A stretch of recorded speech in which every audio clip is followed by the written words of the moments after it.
कहानी के शुरुआत में हम एक कॉलेज स्टूडेंट को देखते हैं जो अपना कंप्यूटर ऑनलाइन सस्ते दाम पे बेच रहा होता है। उसे खरीदने के लिए एक लड़की आने वाली है, मगर उसकी जगह उसका भाई आया होता है। कस्टमर को ये कंप्यूटर अच्छा लगता है, लेकिन ये खरीदने की जगह इस सेलर को मार डालता है और इस लड़के के जितने भी सामान रखे होते हैं उन सब के फ़ोटो खींचकर सस्ते दाम पे बेचने के लिए अपलोड कर देता है। तो असल में यह आदमी सीरियल किलर है। इसके बाद हम जंगसू नाम की लड़की को देखते हैं जो कि इंटीरियर डिज़ाइन कंपनी में काम करती है। वो अपने वर्कर को चिल्ला रही होती है क्योंकि उन्होंने अपना काम सही से नहीं किया होता है, लेकिन कंपनी का बॉस जंगसू को चिल्ला रहा होता है क्योंकि जंगसू का काम था सभी वर्कर को गाइड करना। जंगसू ने हाल ही में अपना घर बदला होता है। सामान शिफ्टिंग के दौरान उसका वॉशिंग मशीन ख़राब हो गया होता है। तब उसकी दोस्त कहती है कि तुम सेकेंड हैंड में वॉशिंग मशीन ले लो जो तुम्हें सस्ता पड़ेगा। फिर अपने दोस्त की सलाह मानते हुए जंगसू इंटरनेट पे सस्ती मशीन ढूंढ रही होती है। उसे एक वेबसाइट पे सस्ता मशीन मिल जाता है जो कि मात्र 300 रुपये में मिल रहा है। वो तुरंत उसे खरीद लेती है, मगर वो जब वॉशिंग मशीन चालू करती है तो चालू ही नहीं हो रहा होता। तब रिपेयरमैन आकर उसे बताता है कि ये मशीन ख़राब हो चुका है। इसका मतलब जंगसू के साथ स्कैम हो गया है। वो तुरंत पुलिस में कंप्लेंट लिखाने आती है। पुलिस वाला इन्हें बताता है कि ऐसे स्कैमर काफ़ी लोगों के साथ हो चुके हैं, इसलिए उस स्कैमर को ढूंढने के लिए हमें काफ़ी टाइम लगेगा। सू अपने मन में कहती है कि मैं पुलिस के भरोसे नहीं रह सकती। इंटरनेट पे वो उसी वेबसाइट को ढूंढ रही होती है जहाँ पर उसने वॉशिंग मशीन खरीदा था। काफ़ी ढूंढने के बाद उसे वेबसाइट मिल जाती है। उस वेबसाइट के कमेंट सेक्शन में वो स्कैमर को गालियाँ देने लग जाती है, तुम्हारा प्रोडक्ट एक नंबर का घटिया है।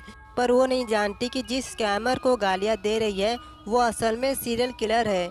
अगले दिन जब जंगसू अपने दोस्त के साथ नूडल्स खा रही होती है तब उसके मोबाइल पे फ़ोन आता है जो जंगसू से पूछता है कि क्या तुम फ्री का सामान दे रही हो। जंगसू कहता है कि मैं ऐसा कुछ भी नहीं कर रही हूँ। तब दोबारा से एक और बंदे का फ़ोन आता है जो कहता है कि तुम क्या फ्री का सामान दे रही हो। ये सुनते ही जंगसू थोड़ी टेंशन में आ जाती है।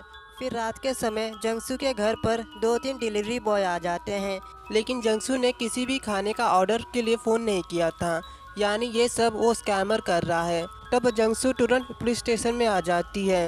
ये पुलिस को बताती है कि स्कैमर मुझे परेशान करने लगा है, लेकिन ये पुलिस वाले सू की बात को सीरियसली नहीं लेते हैं।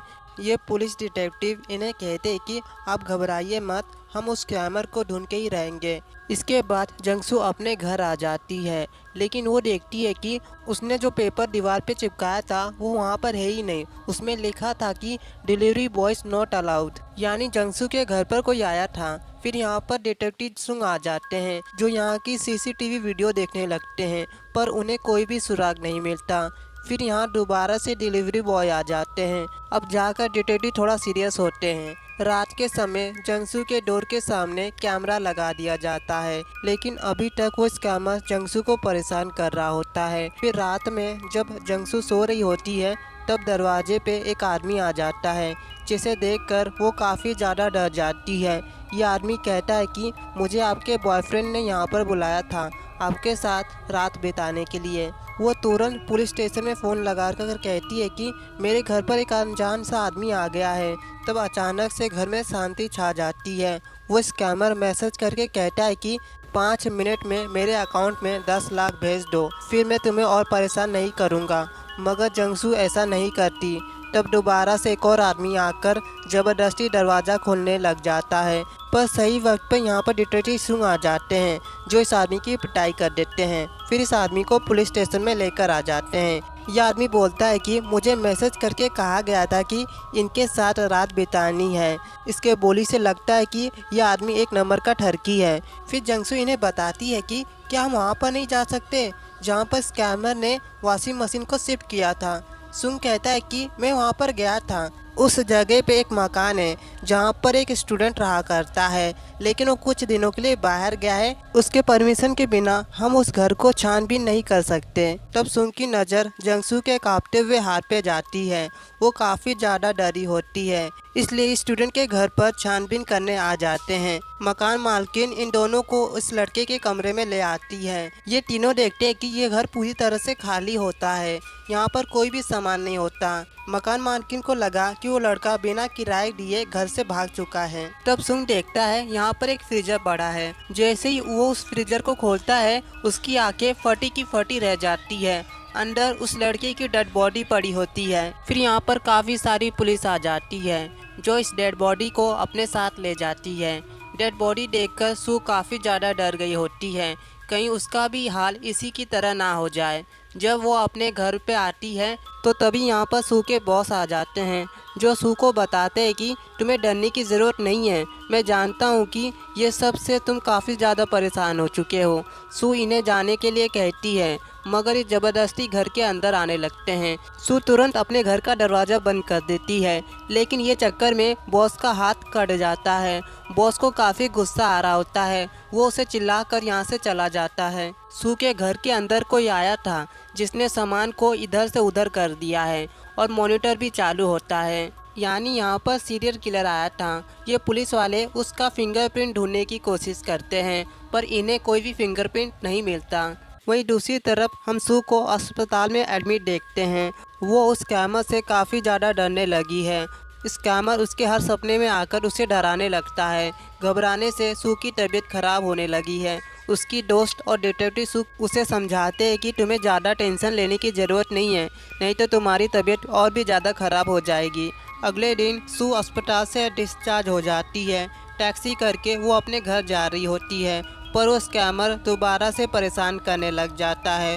वो मैसेज के जरिए कहता है कि और कैसी चल रही है तुम्हारी ज़िंदगी। सू से पूछती है कि तुम्हें क्या चाहिए। वो कहता है कि मुझे 20 लाख रुपए चाहिए।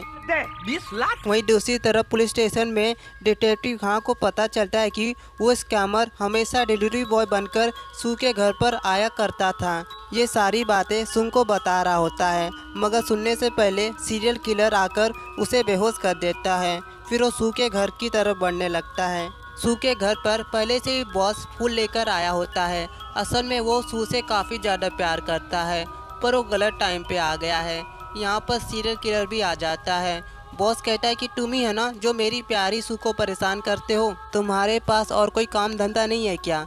चाकू खोप कर वो बता देता है कि यही मेरा काम है। फिर सू की नज़र बॉस के डेड बॉडी पे पड़ती है जिसे देखकर वो काफ़ी ज़्यादा डर जाती है। इससे पहले कि वो कुछ पकड़ पाती यहाँ पर किलर उसे बेहोश कर देता है और अपनी कार में बैठकर यहाँ से जा रहा होता है। तभी डिटेक्टिव हाँ भी यहाँ पर पहुँच जाते हैं जो इस कार का पीछा कर रहे होते हैं, लेकिन तभी इन दोनों कार की एक्सीडेंट हो जाती है। किलर तो बच जाता है लेकिन डिटेक्टिव हाँ की मौत हो जाती है। डिटेक्टिव हाँ की मौत से डिटेक्टिव सू काफ़ी ज़्यादा उदास हो जाते हैं। अभी तक पुलिस उस किलर को पकड़ नहीं पाई है। यहाँ पर जंगसू ट्रेन में देख रही होती है कि सभी लोग ऑनलाइन शॉपिंग कर रहे होते हैं। तभी जंगसू को एक आइडिया आ जाता है। वो अपनी नकली आईडी बनाकर उसी स्कैमर के वेबसाइट से सामान खरीदेगी। जैसे ही वो सामान देने आएगा उसे तुरंत पकड़ लेंगे।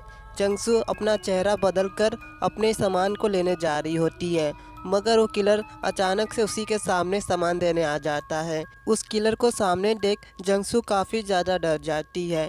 इससे भी पता चल जाता है ये तो वही लड़की है। ये स्कैमर कहता है कि मुझे कोई भी सामान नहीं बेचना है, मुझे अर्जेंट काम याद हो गया है इसलिए मैं जा रहा हूँ। जंगसू सुंग को बताती है कि वो किलर मेरे सामने ही है, लेकिन तभी किलर घर के अंदर आ जाता है और जोर से हंसने लगता है।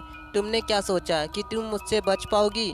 वो चाकू निकालकर आगे बढ़ने लगता है पर सही वक्त पर सुंग भी यहाँ पर पहुँच जाता है जो इसकी पिटाई कर रहा होता है। इस किलर की ताकत काफ़ी ज़्यादा होती है, ये सुंग की हालत को ख़राब कर देता है। तभी सुंग उस किलर को लेकर खिड़की से कूद जाता है। ये सीरियल किलर सुंग को मारने जा रहा है मगर जंगसू आकर उसका हाथ रोक देती है। फिर ये दोनों मिलकर इस सीरियल किलर को ख़त्म कर देते हैं। इसके बाद सब नॉर्मल हो जाता है। जंगसू पहले की तरह काम पे आने लगती है और सभी वर्कर से प्यार से बात करती है। तो जाने से पहले मैं आपको वार्न कर देता हूँ, कोई भी वेबसाइट के कमेंट सेक्शन में गालियाँ ना दे, क्या पता उस वेबसाइट को सीरियल किलर चला रहा हो।